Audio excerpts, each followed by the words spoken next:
It began with a promise, not of salvation, but of profit. 3 centuries before Bitcoin, before Wall Street, before the 2008 crash, there was London, the most powerful city on earth. A city fueled by debt, greed and faith in a system no one fully understood. And it was here, in the early 1700s, that a single company rose to power. A company that promised to erase the nation's debt and make every investor rich. Its name was the South Sea Company, and it would destroy fortunes, lives, and trust itself. This is the story of how Britain invented the first global financial bubble, a story of kings, mathematicians, and con men, a story that still defines the world we live in, because the South Sea Bubble wasn't just a crash. It was the birth of a new kind of power, one that no army could conquer and no empire could survive without. The power of debt. At the dawn of the 18th century, Britain stood victorious after decades of war against France and Spain. But beneath the triumph, the kingdom was bleeding. The cost of glory was staggering, over £50 million in debt, a mountain so vast that even the crown's gold couldn't cover it. Taxes were rising, merchants were restless, and the government, desperate for a miracle, turned to an idea more dangerous than any weapon: financial innovation. The proposal was simple and brilliant. If Britain couldn't repay its debt, it could transform it, turn obligations into opportunity, paper promises into wealth. In 1711, the South Sea Company was born. It claimed to be a trading firm, blessed with royal charter, granted the exclusive right to trade in South America, a promise of oceans filled with gold, sugar, and silver. But there was one small problem. Spain still ruled those seas. The company had no ships, no cargo, no trade. Its only export was confidence, and its only product was belief. The genius of the South Sea Company wasn't in commerce. It was in alchemy. Its founders discovered that if you could convince enough people that the future would be rich, you could sell the future today. The company offered investors a seductive deal. Exchange your old, low-yield government bonds for shiny new South Sea shares. Your debt becomes stock. Your problem becomes profit. The government approved it eagerly. Parliament saw a way to offload its liabilities while enriching itself. And the public saw a once-in-a-lifetime chance to get rich without lifting a finger. Money poured in from across the kingdom. Ministers, merchants, widows, soldiers, everyone bought shares. Even Isaac Newton, the most brilliant mind in Europe, fell under the spell. He invested early, doubled his money, and sold. But when prices kept rising, he couldn't resist. He bought back in, near the top. When the crash came, he lost everything. Years later, Newton would mutter, "I can calculate the motions of heavenly bodies, but not the madness of men." By 1720, madness had become a national religion. Coffee houses became the cathedrals of speculation. Every day, rumors of new riches spread through London like wildfire. New companies appeared overnight, some real, some absurd, all promising miracles. One proposed to extract sunlight from cucumbers. Another promised to drain the Red Sea, and investors poured in, eyes wide with faith. But none could rival the South Sea Company, the crown jewel of the financial age. Endorsed by Parliament, blessed by the King, shares rose from $100 to over $1,000 in months. Servants pooled their savings. Nobles mortgaged estates. Even churches invested their endowments. London was possessed, not by God, but by the gospel of easy money. Behind the illusion, corruption ran deep. Members of Parliament received insider loans to buy shares. When the price rose, they sold for massive profit, while the public was told to keep believing. The company printed endless new stock. Each issue fed the frenzy. The higher the price climbed, the more people believed it could never fall. But bubbles don't burst when greed begins. They burst when confidence ends. By late summer, whispers began to spread. Dividends were delayed. Promised trade profits never appeared. and investors, sensing the shift, started to sell. Then, as quickly as it had risen, the price collapsed, from £1,000 to 100 in weeks. Fortunes vanished, families were ruined, and silence fell over London. Men who had been millionaires in June were beggars by August. Servants returned to masters who could no longer pay them, and the same Parliament that had fed the mania now scrambled to contain the rage. But what followed was not justice. It was revelation. When investigators uncovered the company's inner workings, they found a network of bribery, deceit, and government collusion. Politicians had taken kickbacks to approve debt conversions. Ministers had sold inside information. Even the king's closest advisors were implicated. It wasn't just a financial collapse. It was a collapse of faith. Faith in the market, faith in the crown, faith in the idea that anyone could be safe from greed. And yet, the system survived.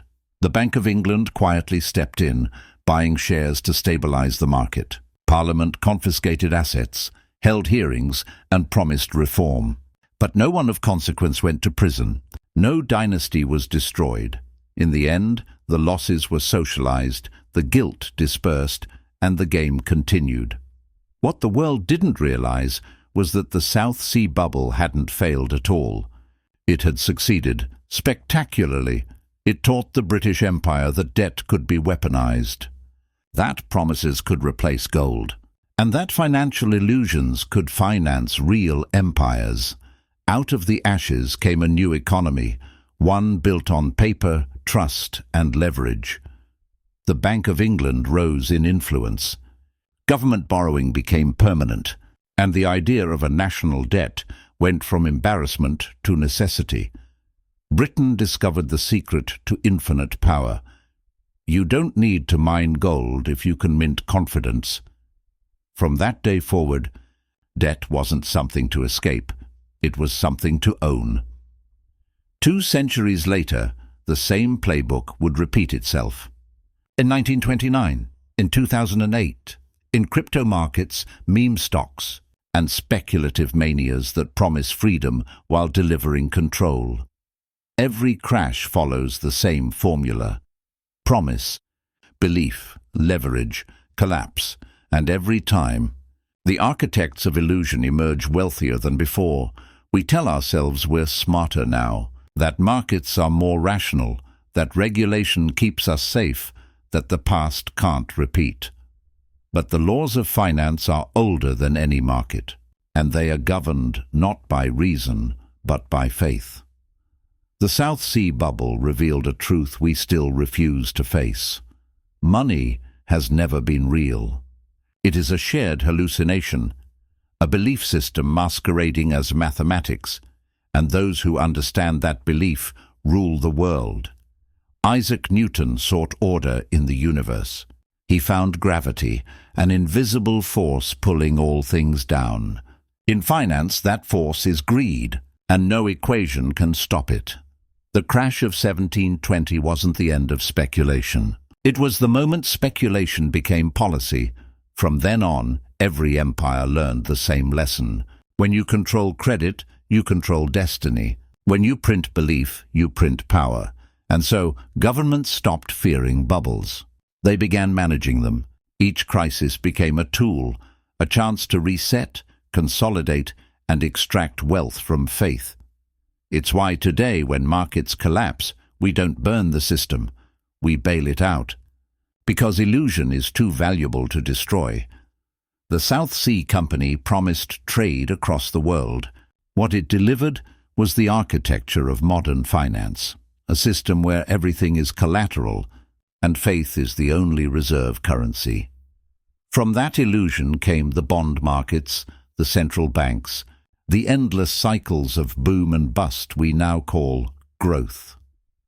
Every bubble since has been a variation of that original sin, an empire built not on resources but on confidence, and yet the deeper truth is almost poetic. The same mechanism that destroyed fortunes also built civilization. Without the alchemy of credit, there would be no railways, no skyscrapers, no internet. Debt, for all its danger, made the impossible possible. But in every age, It also made the powerful untouchable, because when systems collapse, money disappears, but control does not. In the aftermath of the bubble, Parliament declared that no similar company would ever be allowed again. But within decades, joint stock corporations had become the backbone of empire. The illusion was too useful to ban. Britain would go on to dominate global finance for the next 2 centuries, not by conquering land, but by mastering trust. It turned debt into diplomacy, loans into leverage, and speculation into strategy. The South Sea Company had been a mirage, but the mirage became the model. Today, we live in a digital version of that same dream. We trade assets that exist only in code. We invest in companies that exist only on screens. And we anchor our entire civilization on the belief that money, somehow, will always hold value. The names have changed. Stocks, bonds, crypto, credit default swaps. But the ritual is eternal. Promise, faith, leverage, collapse, and always. Rebirth, because faith, once financialized, never dies. It reinvents itself with every generation. The form changes. The substance remains. 300 years ago, investors in London watched their fortunes vanish as the South Sea Company fell.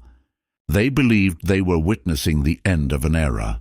In truth, they were witnessing the beginning of ours. The modern world was built on that collapse, on the understanding that wealth is not what you hold, but what others believe you hold. The first great bubble didn't destroy capitalism, it created it. And the most dangerous lesson it taught was this: if you can turn belief into value, you never run out of either. So the next time a market soars beyond reason, when crypto climbs or stocks explode, or governments promise prosperity out of thin air, remember this: it's not new. It's the same old faith, rewritten for a new century. The South Sea Bubble was never about ships or trade or gold. It was about psychology, the human need to believe in something bigger, and the willingness to pay for that belief with everything. Every crash since has been an echo of 1720. Every illusion, a shadow of the same spell, because in the end it wasn't the market that failed. It was faith itself, betrayed, repackaged, and sold again. The South Sea Bubble wasn't a mistake. It was a masterpiece. And its legacy is the system we still live in, a world where fortunes are built on fiction, and the only thing more profitable than faith is the moment it breaks.